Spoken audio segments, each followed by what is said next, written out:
If you could identify one important, most important attribute for a brand, for a candidate, based on what your community would value, what would it be? What would you say is the crucible?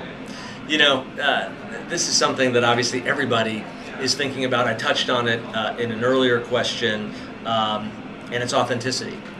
And you know, it's the oldest joke in politics, right? That you know, it's all about sincerity, and if you can fake that, you've got it made. Well, sort of, you know, that it becomes this thing where, since authenticity is really what is valued, I think online and particularly in social media, that's what I think people and brands are striving for. But it's a difficult thing. It's not an easy thing to be authentic in a way that lets people in, but still gets the message across that you want. So I think that's really the key. Listen, it's something that we talk about with our hosts. We want them to be authentic. We want them to reveal themselves. We want them to, you know, that's why I think this whole idea of the voice of God, you know, speaking to us from Mount Olympus, doesn't really resonate anymore, because people feel that there's, you know, a lack of authenticity. And I think when we look back on some of the great moments, if I asked you to talk about some of the great moments in journalism, I think that your mind would go to when Edward R. Murrow finally had enough, and he did that famous, you know, segment on McCarthy. And the highlight of that, of course, was the lawyer, you know, when he finally had enough of McCarthy, and do you have no decency left, sir? Right. So it was a moment of authentic feeling and emotion. Cronkite. What made Cronkite such a legend in the pantheon?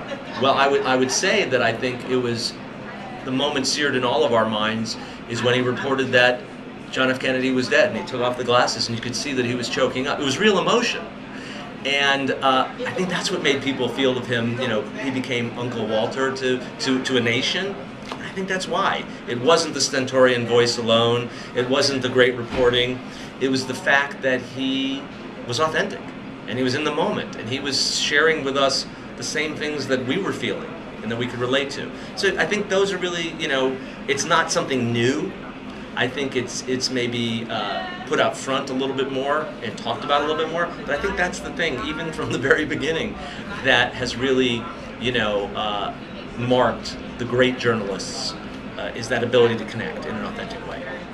But you gave two examples going back, and believe me, I thought immediately of Walter Cronkite. Right. Because that was a time when you didn't know where the news anchors stood, because the news was sort of objective. Mm-hmm. And to see any kind of emotional response was jarring and surprising. I wonder if today that's still the case?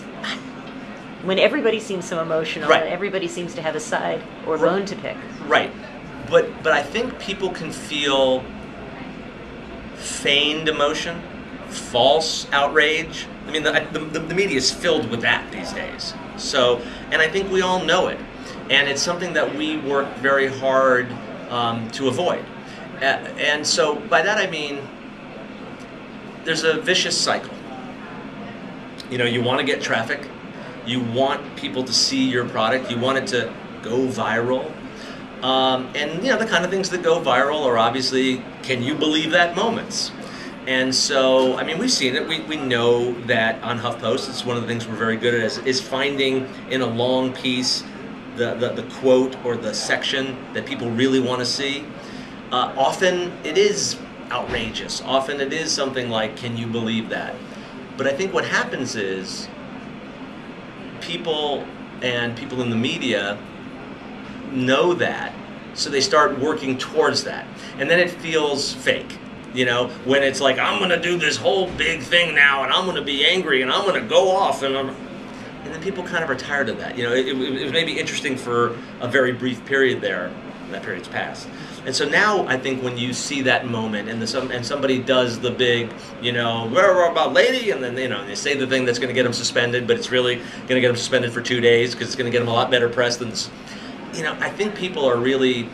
their BS detector, I think, is on for those kind of things. So we're not trying for those. We'd like to have interesting moments. We'd like to have moments that people want to talk about. We want to have those, did you see that water cooler moments? Of course. but we want to get there naturally, not through sort of a feigned outrage.